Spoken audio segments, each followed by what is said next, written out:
Selection Sunday is now less than 3 weeks away, which means that we will very soon be scrambling to put together our March Madness predictions. And in today's video, we're going to be doing what we do every single Monday.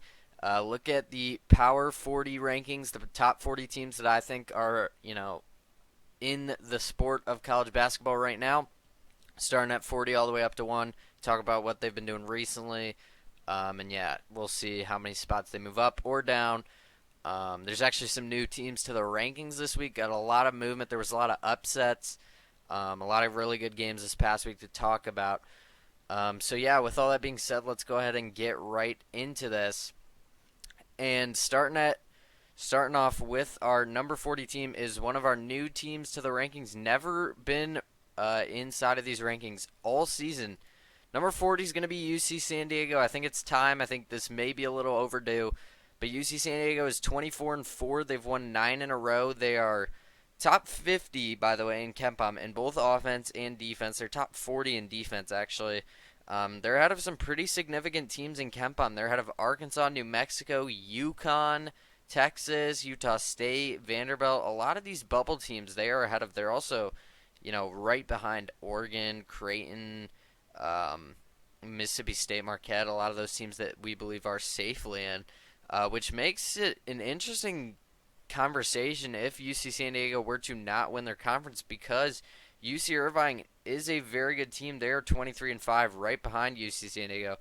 If UC Irvine does end up winning the Big West, does UC San Diego have a case for getting in as an at-large bid? I would argue yes, they do. I'm not sure if they will, but you look at the KenPom numbers at 35 overall. That is very impressive to be doing, especially in the Big West. So yeah, shout out to UC San Diego. I want to show them some love there at number 40. Number 39 is going to be Arkansas, moving up to now. Arkansas has actually picked up some pretty notable wins as of recently. Haven't really had Arkansas in the rankings much recently. But earlier this month, Arkansas went into Kentucky and won, as well as going into Texas and winning. They have a 4-point loss to Alabama recently, an 8-point loss at A&M, and a 7-point loss at Auburn. Those are all some pretty close losses to very good teams, and not to mention this past Saturday they beat Missouri, I was showing a whole lot of love over on X. Make sure you follow me over there. Yeah, they go out and beat Missouri 92-85. They looked really good in that game. They have a huge bubble game against Texas. Both those teams are, in my opinion, bubble teams. And Arkansas has a pretty favorable schedule moving forward. I think there's a good chance they win 3 of their last 4. In the SEC, you're never going to have an easy game, but looking ahead, they only got 4 games left. Most teams only got 4 games left. Texas, South Carolina, Vanderbilt, Mississippi State. I could really see them winning 3 of those games. Probably not all 4, because Texas, Vanderbilt, Mississippi State, obviously all potential tournament teams. I think there's a good chance. Well, Mississippi State's for sure, and Vanderbilt's probably in. Texas, we'll see. But yeah, I think Arkansas, with the way they're playing, they deserve to be in here. That Missouri win was a huge, resume boost for them. Speaking of Vanderbilt, number 38 is where I'm going to put Vanderbilt. They also got a pretty big win after kind of being on a bit of a skid. They coming into this game, they had lost, 6 of their last 7 games. But they got a huge win against Ole Miss on Saturday, so I think that's deserving of them coming back into the rankings. They're 18-9. Vanderbilt's not a bad team at all whatsoever. They actually were at one point a top 25 team. When looking at KenPom, they're 43rd, top 30 in offense, but just barely top 75 in defense. So we'll see how far Vanderbilt can get in. It looks like they're in a good spot to make the tournament right now. Probably in a better spot than Arkansas is. But it will all play out. We will see. But I'm going to have Vanderbilt at 38. Number 37 is going to be where I put Gonzaga. Now Gonzaga is teetering on being outside of the Power 40 rankings. I don't know if this has ever happened where Gonzaga hasn't been a top 40 team, at least in terms of my videos. Gonzaga's still 11th in KenPom. You look at the KenPom number, it's hard to not put them in here. But they just got swept by St. Mary's. They just they just don't look very good. They're 21-8 in the West Coast Conference. They've had some pretty bad losses this year. Um, yes, their efficiency numbers are still very high. They still have a lot of talent, but the way they're playing, I can't really put them much higher than this. Number 36 is going to be Drake. They continue to win. Drake's kind of Drake is in a better spot to get an at-large bid than UC San Diego, but they're kind of in a similar situation because it's definitely not guaranteed. But Drake is 25-3. Drake has been getting votes in the AP poll for a while now. They're actually not as high as UC San Diego is in terms of KenPom, but they're still 59th. You know, they're kind of in the Pitt, Villanova range, Xavier, West Virginia. So a lot of those bubble teams, Indiana, they're kind of in that range. And they're also in the range of McNeese, Yale, some pretty notable some pretty notable mid-major schools. So I think Drake actually has a decent chance to get in that large bid now, just because of the bubble being so weak. We've touched on this a lot. But yeah, Drake at 36, they are comfortably. They've been in the Power 40 for a while now, actually, kind of in this range. Number 35 is going to be UConn moving down 4. I actually wanted to move UConn lower. I couldn't really move them any lower than this. I guess maybe I could have moved them behind Drake. But, I mean, they did lose to St. John's. St. John's looks really good. I know it was in dominant fashion, and I know UConn has been up and down pretty much this whole season, at least since they've entered Big East play. But even in non-conference, they struggled. Liam McNeely looks really good. I guess that's a positive for them. He's averaging 15 a game this year. But yeah, they just got swept by St. John's for the first time in, 25 years? Something crazy like that. UConn is now inside the top 100 in defense. They were at one point outside of the top 120. They're still top 15 in offense, but yeah, 18-9. I would never count them out to make a run in the tournament just because of Dan Hurley. They still have a lot of talent. Caravan's over there, like I said, McNeely. But if they're probably gonna get an 8 or a 9 seed, maybe even a 10 at this point. And do I see them beating a 1 or 2 seed with the way they're playing? Probably not, but again, I wouldn't count it out. Number 34 is going to be Utah State, staying exactly put where they're at. One of the few teams that did not move this week.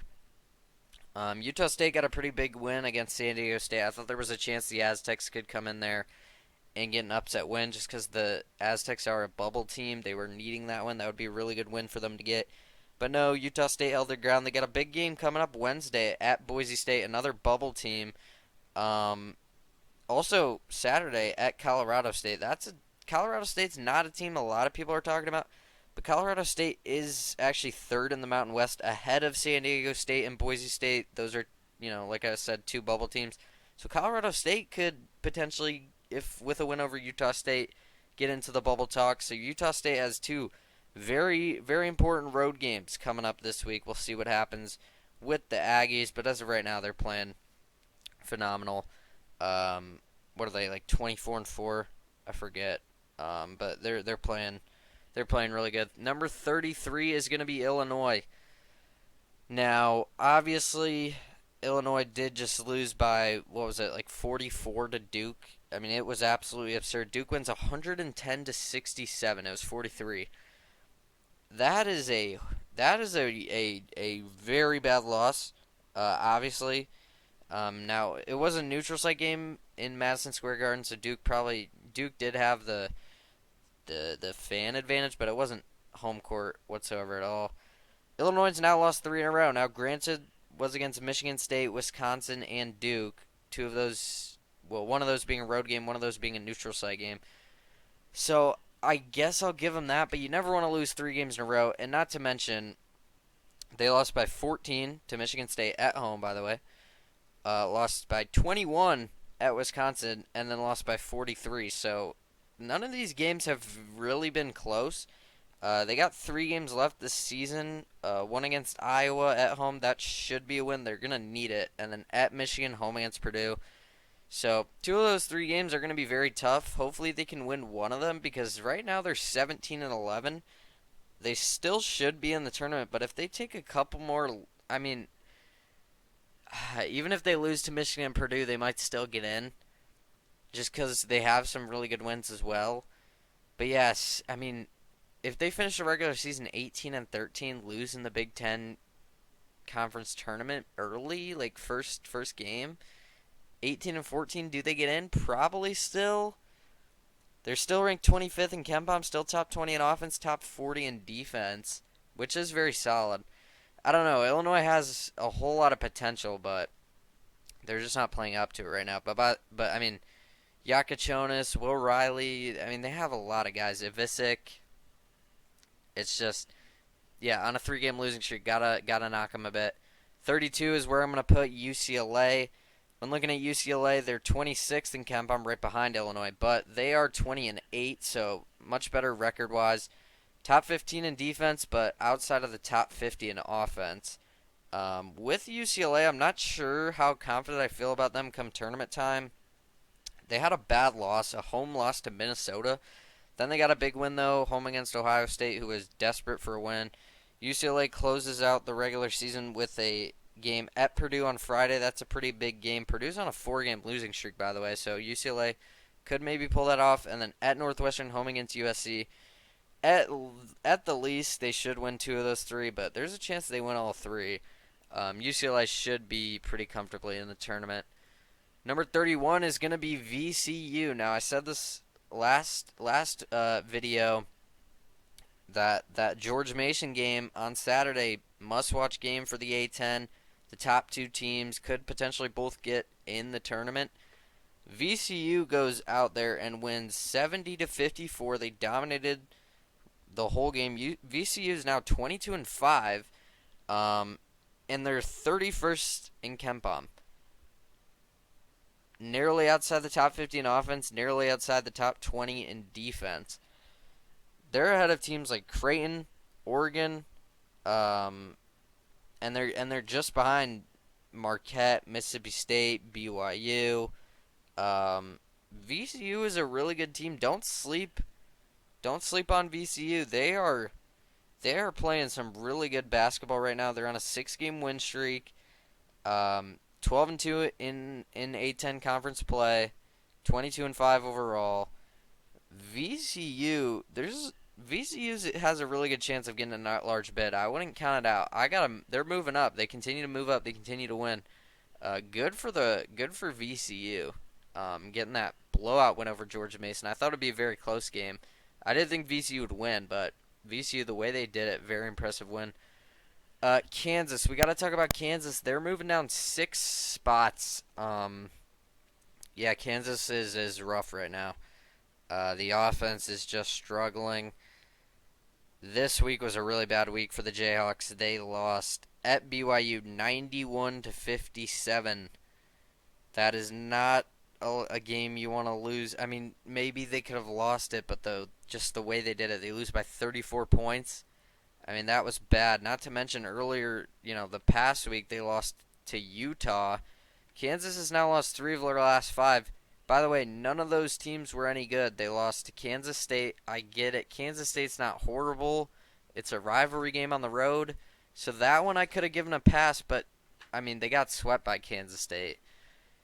And then they lost at Utah and at BYU. And it's really just the way they did it. They're playing at Colorado tonight. That should be a win. Colorado's 11 and 16. But with the way Kansas is playing, I just don't know. They're 18 and 9. They have a very tough 4-game stretch to close out the season. They play at Colorado and then home against Texas Tech, at Houston, and home against Arizona. I wouldn't be surprised if they did lose 3 of those 4 games. I don't think it'll happen. I think they should at least win 2. They might. I mean, they're gonna need it. I mean, their seeding is just tanking right now, and that's not. This is not the time you want to be trending in this direction. So Kansas, in a bit of trouble. They're moving down 6. Don't love what I'm seeing from the Jayhawks. Oregon moving up 4. Just a tremendous win against Wisconsin at Wisconsin Saturday. I mean, I can't. That was a crazy comeback win. Wisconsin only scored 9 points in the last 10 minutes of the game. Oregon wins 77-73 in overtime. Crazy, crazy comeback on the road too. I mean, that was ridiculous. Um, by the way, those I meant to say those they only scored 9 points in the last 10 minutes of regulation because obviously they did score a little bit in overtime. But yeah, Oregon comes from behind and gets the job done. Jamal Shelstad only had Jackson Shelstad. I don't know why I said Jamal. Jackson Shelstad had 13 points. Nate Biddle, 23 points. He was their guy that game, it looks like. Um, yeah, just a crazy comeback win. Oregon was trending in the wrong direction, but they've won 4 in a row now. They're 20-8. They close out the season with games against USC, Indiana, and Washington. They could very easily win those 3 games. Oregon could be getting into that range of 6 seed, maybe 7 seed. I mean, we'll see what happens in the Big Ten tournament, but Oregon's playing really good right now. There was a time where I was completely out on them. I'm kind of coming back to them a little bit. They're 34th in KenPom, top 40 in offense, top 50 in defense. This is a solid, well-rounded team. I like what I'm seeing from the Ducks. They're moving up 4. New Mexico dropping down 2. Now New Mexico, I was praising them last week just because they beat Utah State, but they did lose at Boise State. That's a tough game. Boise State's a bubble team. They play another bubble team at San Diego State tomorrow. That's going to be a late night game, but it's going to be must watch at least from what I believe. I'm interested to see what the spread is. It's not shown here, but it's saying the Aztecs are projected to win. We'll see. They did lose to Boise State on the road. San Diego State, you could argue, is better than Boise State. I'd say they're pretty even. But yeah, we'll see. I mean, New Mexico has a top 25 defense. That's really what's getting the job done for them. Offensively, it's a little bit rough, but they're still 22-5, first in the Mountain West. So I think at 28 is fair. They dropped down 2 after that loss to Boise State. Not a terrible loss on the road. Ole Miss drops down 5 now. I wanted to keep them inside the top 25, but I couldn't really justify it. They only played 1 game this past week, and it was against Vanderbilt, and they lost on the road. Not a terrible loss. They lost 77-72. But they kind of hurt from only playing 1 game because they went 0-1. On Wednesday, they could play at Auburn. That's going to be a tough game. Ole Miss has a pretty tough schedule to close out the year. At Auburn, and then home against Oklahoma, home against Tennessee, and then at Florida. We'll see what they could do. I think if you can win 2 of those 4, that would be a success in my eyes. But they're 19-8. They should be comfortably in the tournament. They're 22nd in KenPom, top 40 in offense, top 20 in defense. Ole Miss is a team with Chris Beard coaching that I wouldn't be surprised if they did end up making a run. But they do have to drop down a little bit. BYU, our highest climber. We don't see climbers like this late into the season very often, but BYU, a bubble team last week, is now pretty much comfortably in the tournament. They're 19-8, and this past week they blew out Kansas at home by 34 points, and then they go into Arizona and beat them 96-95, a very high-scoring game. Now, you could argue that Arizona should have won that game. The calls, it wasn't a very good call. I'll say that. But Richie Saunders, I'm not sure how you say his name. He has been absolutely balling out. He had 23 in the game against Arizona. He had 22 in the game against Wisconsin. He's averaging almost 16 points a game this year. BYU's not really getting talked about. I know they're ranked in the AP poll, and I got them at 26. Yeah, this is kind of because you could argue Arizona probably does, maybe not deserve, but should have won that game. But again, don't give up 96 points at home and you won't lose. But I mean, that call was just it was a pretty big call. So I kept BYU out of the top 25, but BYU, don't take this as a shot or anything, because they could definitely be ranked higher. BYU is now comfortably in the tournament, and yeah, it's crazy because they were a bubble team last week. Moving on into the top 25, though, kicking off the top 25, it's going to be Creighton. I'll put them in the top 25. They're playing very good right now. Ryan Kalkbrenner, Stephen Ashworth. They only played one game this week against Georgetown. They took care of business. They're still second in the Big East. Yeah, just imagine if this team had Pop Isaacs, man. This team could really be like a top 20, top 15 team, maybe a top 4 seed in the tournament. We'll see. I'm actually interested to see what seed Creighton gets because it's looking like in everything I've seen, they're getting like an 8 seed, which I feel like is a little bit low. I think at least should be a 7, maybe a 6. But yeah, Creighton's playing. They're taking care of business. They don't really get upset very often. They're top 50 in offense, top 30 in defense. And yeah, like I said, they're still second in the Big East. Number 24 is going to be St. Mary's. St. Mary's picked up a huge win against Gonzaga, and they have swept Gonzaga in the season series. They went into Gonzaga and won 74-67. They were in control for most of that game, too. By the way, St. Mary's only has 2 games left in their irregular season, so they'll be done by next video. By the way, with the regular season coming up, we are going to be predicting all 31 conference tournaments. You heard that right. All 31. We're making a video for each and every one leading up to March Madness. It's going to be very fun, so make sure you subscribe if you are new. But moving back to St. Mary's, they're 25-4. They're 15-1 in West Coast Conference play. Yeah, I mean, St. Mary's is playing amazing. They're top 40 in offense, 8th in defense. They're 18th overall in KenPom, ahead of notable teams like Clemson, A&M, Michigan, Marquette, Mississippi State, all teams we haven't seen yet, as well as, Kansas, Ole Miss, Louisville, Illinois, UCLA. They're out of some really good teams. Yeah, 25-4. Shout out to the Gales. They are cruising right now. 23. Speaking of Marquette, I'm gonna have Marquette at 23, moving down 8. With Marquette, I mean, they just continue to fall. I mean, I don't know what's going on. Cam Jones he's still playing really good. He's still averaging 18.6 points a game. David Joplin as well. They just lost at Villanova by 15. Villanova's a bubble team on the road. I was saying last week how I feel like people overreact a little when a good team goes on the road to a bubble team because that bubble team is fighting for their life.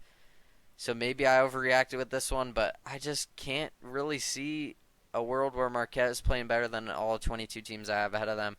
I got them at 23. The AP polls got them at 21. They're still 20-7. They're third in the Big East. Only a game back of Creighton. It's still in reach. This week coming up, they play Providence and then Georgetown.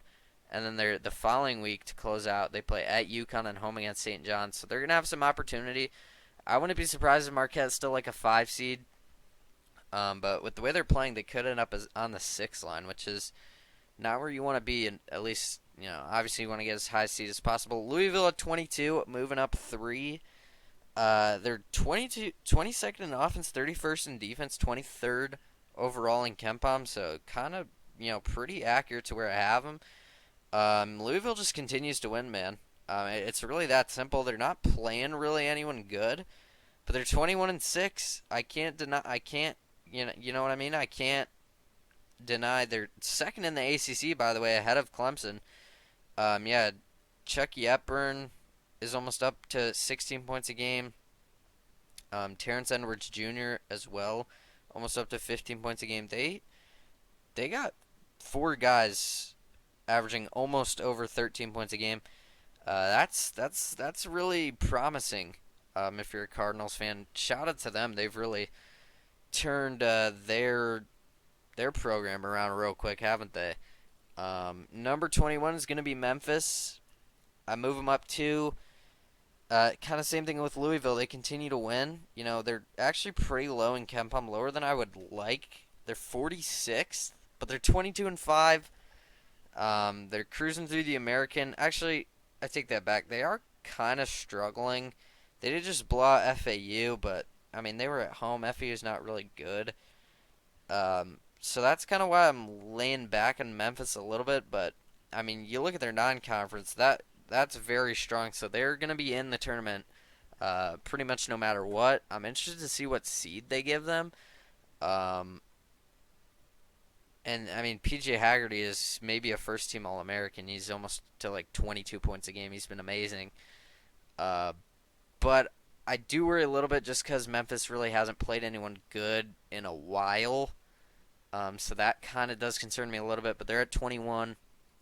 Number 20 is going to be Purdue. Purdue's now lost 4 games in a row.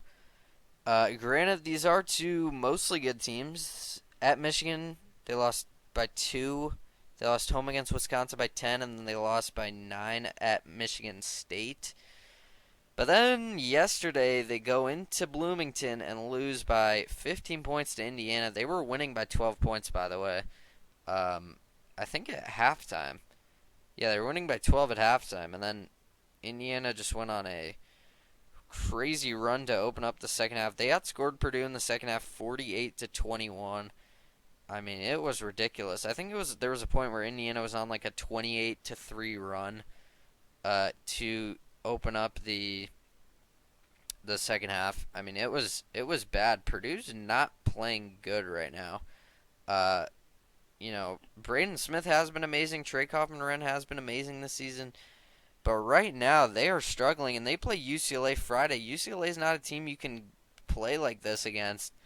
We'll see what happens with Purdue, but they are not trending in the right direction. They're down 6. 19 is going to be where I put Kentucky.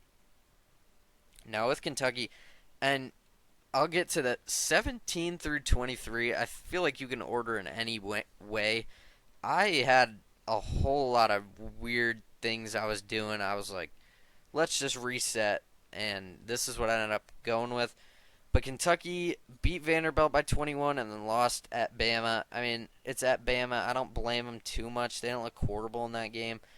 But yeah, Kentucky has been kind of up and down. I feel like Kentucky is just a better version of UConn, if you get what I'm saying. Because Kentucky is kind of up and down, but they don't lose. They're up and down, but they don't. They beat good teams. Unlike UConn has beat good teams, but they beat good teams more often than UConn. And just because of the fact they're in a better conference, I feel like their losses, when they lose to teams they shouldn't, they're better teams than UConn loses to. As well as offensively, they lean heavily into their offense, but offensively they're better than UConn, as well as they're better defensively. So I don't know if you guys get what I'm saying, but Kentucky in my eyes is just kind of a better version of UConn. Otega always almost up to 16 points a game. Lamont Butler has been amazing when he's played. I'm not sure actually if he's healthy right now. I know he got injured in the Tennessee game recently. Yeah, he is out of the lineup. So Kentucky's still dealing with a lot of injuries. When they are healthy, they are going to be scary. They got a huge game, though, home against Auburn. I actually wouldn't be surprised if Kentucky won that game, just because of how explosive their offense is. We'll see. I kept them where they're at, though, even with them losing to Bama. Same thing with Arizona. I kept them where they're at, because you could argue that Arizona should have won the BYU game. Now, they didn't. And, like I said, they gave up 96 points at home. You can't do that. But earlier in the week, they went into Baylor and got a win against a bubble team on the road. And then, like I said, just narrowly lost to BYU. Arizona's still a really good team. I feel like dropping them was unfair. I mean, you look at this. Maybe you could have swapped Kentucky and Arizona, but Kentucky also lost. And then the same thing goes, like, Purdue has lost 4 in a row. Do I think Memphis or Louisville are better than Arizona? No, and then Marquette also just lost. So, like I said, you can order 17 through 23 a lot of different ways. This is what I picked, though. Arizona's still top 12 in KenPom, top 20 in both offense and defense. Very few teams can say that. At number 17, I'm going to have Mississippi State. Now, this may look weird because Mississippi State also lost, and they're moving up 3. But they went out on Tuesday, last Tuesday, almost a week ago, and they beat Texas A&M 70-54. I feel like that just got swept under the rug because they lost at Oklahoma, only by 6, by the way. Road bubble team, like I said, kind of give a little bit more lenience on those. I feel like that kind of got lost in the mix, but I mean, I don't know. Mississippi State has a really good resume. Um, I mean, they blew out A&M. Josh Hubbard is averaging 18 points a game. He's been amazing. They play at Alabama tomorrow.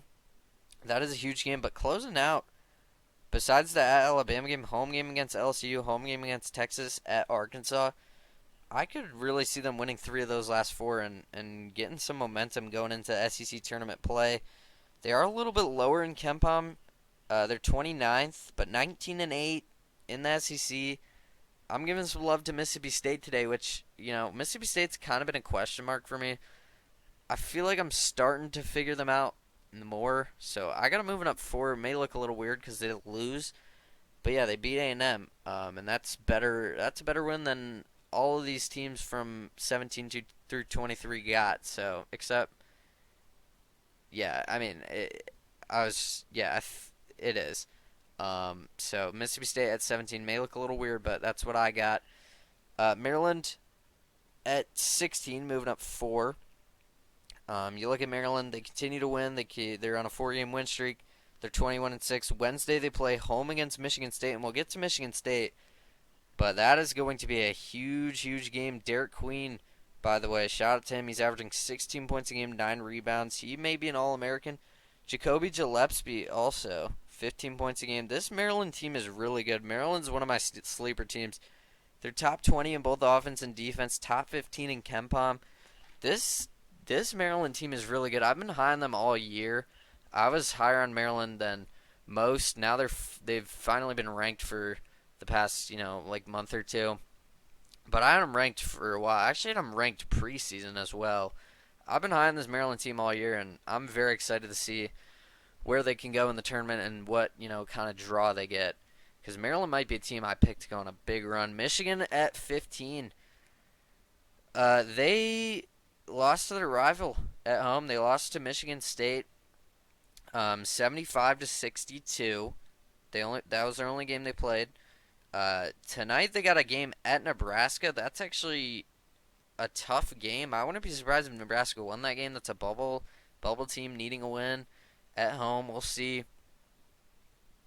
The thing I worry about with Michigan is they just turn the ball over a little bit too much, and they don't have great guard play. I mean, it's solid, but they're 2 guys, Vlad Golden and Danny Wolf, both big men, which is a matchup problem. But then again, I mean, if they turn the ball over as much as they're doing, I don't know how much I can trust them. They're still 26th in offense, 23rd in defense, so very well-rounded team, and I like that. But yeah, they do have to move down 3 after the Michigan State loss. Number 14 is going to be Missouri. I said on X that, Missouri should be a top 10 team, and I may have done that if they didn't go out and lose to Arkansas on Saturday. But they went out on Wednesday night and beat Alabama 110-98. That was a great win. Shout out to Missouri. Missouri did not win a game in conference play last year. They had like 8 wins on the season. Mark Mitchell had a great game against Alabama. He's averaging 14 a game this year. He's been amazing. Missouri's 14th in KenPom, 6th in offense, 53rd in defense. This is a really good Missouri team. I'm really liking what I'm seeing. They're moving up 2, even with the loss to Arkansas. Clemson moving up 4. They kind of just continue to win. They're kind of getting the Maryland, the Louisville treatment. They just continue to take care of business, and it's not like Memphis where they're squeaking by. They are taking care of business. They got a tough game at SMU, a bubble team. I mean, SMU's kind of fading out of the picture, but Clemson won 79-69. Clemson's 22-5. I feel like people aren't talking about them a lot. Clemson has a very under-the-radar strong record. Chase Hunter's averaging 17 a game. He's a great guard. He's definitely going to be first team all ACC. Clemson 16th in offense, 26th in defense. They're top 20 KenPom team. This Clemson team is very good. I feel like they're flying under the radar. I got them at 13, moving up 4. Wisconsin finally snaps their hot streak, their win streak. They were cruising for a while. But now they did lose. They choked the game away against Oregon. I didn't move them down too much because it was still a very close game. They probably should have won, and earlier in the week they blew out Illinois. But I did have to drop them one. They're 21-6. However, John Tonje has been amazing. He's probably going to be an All-American, maybe. And Sunday they play at Michigan State. Michigan State is going through a gauntlet right now. And again, we'll get to Michigan State, but Michigan State, with their tough schedule, they are winning. And yes, we'll get to them. But yeah, Wisconsin, still a very solid team. Obviously, they're ninth in KenPom, ninth in offense, 37th in defense. I do worry about that defense a little bit, but with John Tonje, they can really beat anyone. Yeah, and you see that they're playing. I know they did just choke the game away to Oregon, but they can't win every game. But yeah, they definitely should have won that game. So I dropped them down one. A&M dropping down 4. I think they went 0-2 this week, if I'm not mistaken. Sounds right in my head. Yes, they did. They lost at Mississippi State by 16 and then lost by 8 to Tennessee at home. That was a very close game. It was a 2-point game for the majority of it. Tennessee did pull away at the end just because of some fouls. But yeah, A&M 0-2 this week. They're dropping down 4. They out of the top 25 for the first time. Not top 25. Out of the top 10 for the first time in a while. And they have a pretty tough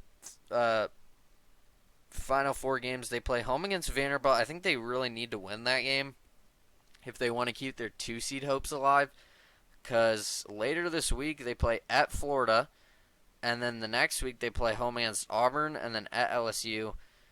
They could definitely win 2 of those 3 or 2 of those 4, and we'll see. Maybe they can win 3 of those 4. With Wade Taylor, I guess anything's possible. He's averaging 15 a game, and that defense is just so strong. But I don't know. Offensively, outside of the top 50, it's really just Wade Taylor. Not much else. I mean, you got Phelps, who's averaging 14 a game. Besides him, though, those are the only 2 guys averaging over 9 points a game on the team, which does concern me a little bit. But that defense is so good that they stay in games, and we saw that with Tennessee. Moving on, though, to our top 10. Kicking off the top 10 is going to be Texas Tech. Now, Texas Tech, spoiler alert, is the 3rd highest Big 12 team I have, but they honestly might be my favorite. Texas Tech, they lost to TCU, so that's why they're moving down 1. But they blew out West Virginia, and tonight they have a home game against Houston, who is cruising right now. But keep in mind, Texas Tech, last time they played Houston on the road, by the way, they won 82-81 in overtime. Without JT Toppin, who is their best player. He's averaging 17 a game. By the way, Chance McMillan also averaging 15. Darion Williams as well, averaging 15. Texas Tech is ranked 7th in KenPom, 10th in offense, 27th in defense. Texas Tech is probably going to get a 3 or a 4 seed. And don't be surprised if I pick Texas Tech to the Final Four. I mean, I really like this team. Texas Tech and Maryland, those are kind of my 2 teams I'm looking at right now to make runs. I mean, Texas Tech is... I'm going to be watching this Houston game tonight very, very closely. I think you all should. It's a top 10 game. But yeah, Texas Tech at 10. Speaking of the Big 12, Iowa State, I'm going to have at 9. I may like Texas Tech more, but I got to keep it, unbiased. Objective, Iowa State is going to be ahead still. I mean, they lost at Houston. Texas Tech lost to TCU. So, I mean, just by that, they both lost, but Iowa State had the clear better loss. And Iowa State was without a lot of their guys, and they kept it close. I believe they were without Curtis Jones and Keyshawn Gilbert, which are their 2 top scorers.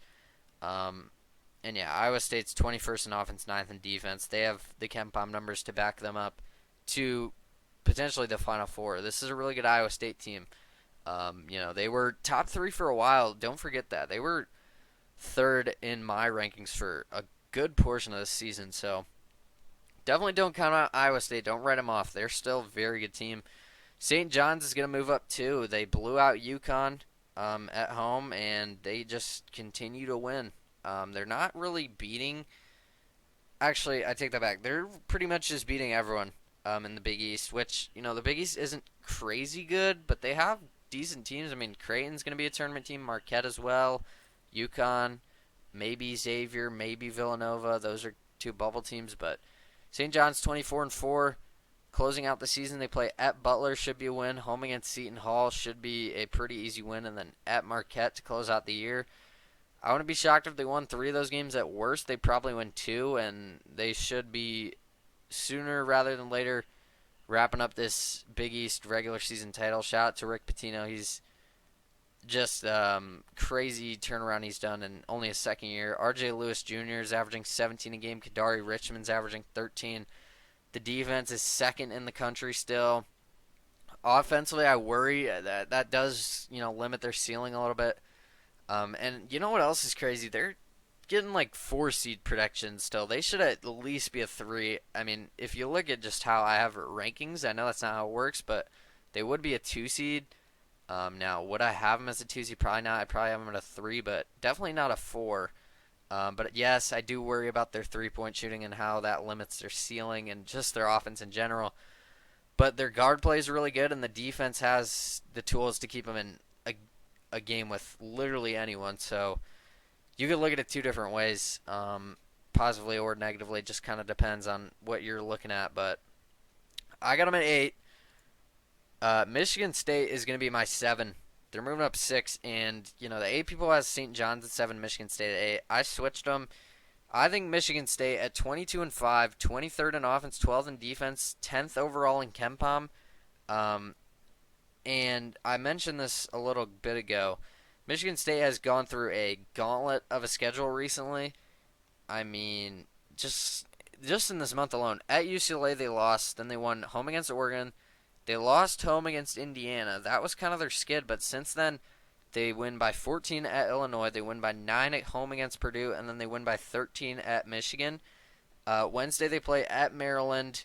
Sunday, they play home against Wisconsin. Then they get a little bit of a breather at Iowa, and they close out with a home game against Michigan. By the way, I've been saying this a lot earlier in the season, that Michigan State doesn't really have a guy. Well, they have found it in Jace Richardson, and Tom Izzo said it himself. I know Jaden Akins is still averaging more points than him, but Jace Richardson is their guy. Don't get that mistaken. I mean, he has been electric recently, and it's good for them that they found their guy, because now Michigan State is a dangerous team, especially with Izzo as the coach. I mean, I was saying their one weakness, they don't really have a guy. They have a lot of depth, but they don't have that guy who can go. Well, now they do. And the depth hasn't gone anywhere. They still have a lot of depth. Jeremy Fears as well. He's been pretty solid for them. I think he's a freshman. This team, a lot of depth. Jace Richardson, Tom Izzo's the coach. I mean, this team could get somewhere. It really could in March. I wouldn't be shocked if Michigan State's a Final Four team. They're playing that good right now. I'm sorry. I got them at 7. But then we got our top 6, which has been our top 6 for quite a while. But Michigan State's making a push to get in there. I actually considered putting them ahead of Alabama. I didn't want to get too crazy because I know Alabama lost to Missouri, but they did beat Kentucky. Tomorrow they play home against Mississippi State. And then Alabama's schedule has been rough. I mean, we've seen this all over everywhere. I mean, look at their last 8 games. They lost to Auburn. They lost at Missouri. They beat Kentucky at home. They play home against Mississippi State. Then they play at Tennessee on Saturday. Then next week they play home against Florida and at Auburn. I mean, that is a ridiculous stretch. Mark Sears is going to be a first-team All-American. Alabama's still 6th in KenPom. They're 3rd in offense. But that is a pretty brutal stretch. We'll see how they still might get a 1 seed. Crazy to think about, but I mean, right now they're probably the 4th 1 seed. But I mean, Houston and Tennessee, I do have ranked ahead of them. So could those two? I mean, Houston probably has actually both of them. I don't know. I really don't know who's going to get that 4th 1 seed because it looks like 1, 2, and 3 are going to be Auburn, Duke, Florida. I spoiled the top six, but you know who's in the top six. Number 5 is going to be Tennessee. I actually wanted to put Tennessee ahead of Houston, but for a reason that I'll get to in a bit, I couldn't. But Tennessee did win at Texas A&M. That was their only game. That was a good win. But Houston did beat Iowa State, which is also a really good win. Houston still ranked ahead in KenPom. They're 7th in offense, 3rd in defense. One of only 3 teams top 10 in both offense and defense. And Tennessee is 1st in defense by a good amount, but 29th in offense, which does limit their ceiling a little bit. But Chaz Lanier, Zakai Zeigler, they got some guys who can score. And then with Houston, Jawan Roberts has been electric. LJ Crier's been really good as of late. Emmanuel Sharp. I mean, these are 2 very strong teams. These 4, 5, 6 are all going to be competing for that last 1 seed. But I think as of right now, these top 3 teams are looking like 1 seeds in my eyes, at least. Duke's going to be at 3. I know the AP poll has them at 2. I still got them at 3. I know they just went out and blew out Illinois by 43 points. Illinois' worst loss in program history, by the way. Crazy. Duke's 24-3.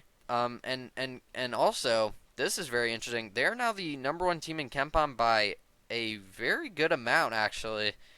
I've been saying this. They're the only team top 5 in offense and defense. They're 2nd in offense, 4th in defense. So they're actually top 4 in both. And Auburn's been the number 1 team in offensive efficiency pretty much the whole year by a very strong amount. Duke is very close to catching them. And Duke is also higher in defense than Auburn. But I'm going to keep Florida ahead. I know they struggled against LSU, but they did win. They didn't lose. But I think 2 and 3 you could switch if you wanted to. You could definitely make the argument for Duke, but Florida didn't lose. And, the Illinois win was impressive for Duke.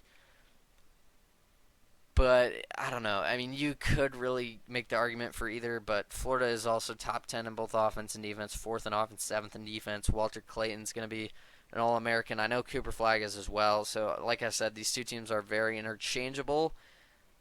Both 24-3 as well, so it doesn't help there. But, And then number 1 is going to still be Auburn. They're 25-2. They're 1st in the SEC. They got the number 1 offense in the country. Maybe the number 1, actually probably the number 1 player in the country in Johni Broome. He may not win National Player of the Year because that may go to Cooper Flagg. We'll see. But I would say he's probably the number 1 player in the country. And then Auburn just continues to win, man. They just do. They beat Arkansas and Georgia this past week, so not crazy wins. But Wednesday they play home against Ole Miss. Saturday they play at Kentucky. Then the next week they play at A&M, and then closing out the year home against Alabama. But yeah, Auburn's a really good team. I mean, Johni Broome, Chad Baker-Mazara, Todd Pettifer, Miles Kelly. I mean, this is Denver Jones. This is a really just loaded team. And they've been our number 1 team for, it feels like forever. But they are the number 1 team. I think it's fair. But yeah, just taking a look at this top 10, man. What a crazy season so far. And it's only going to get crazier because, like I said, starting maybe later this week, we're going to start our journey to predict all 31 conference tournaments. Yes, you heard that right. All 31. So make sure you subscribe if you enjoyed this video. If you made it this far, shout out to you. It's probably a long one, but a lot to talk about with March rapidly approaching. We will probably have an NBA video later this week.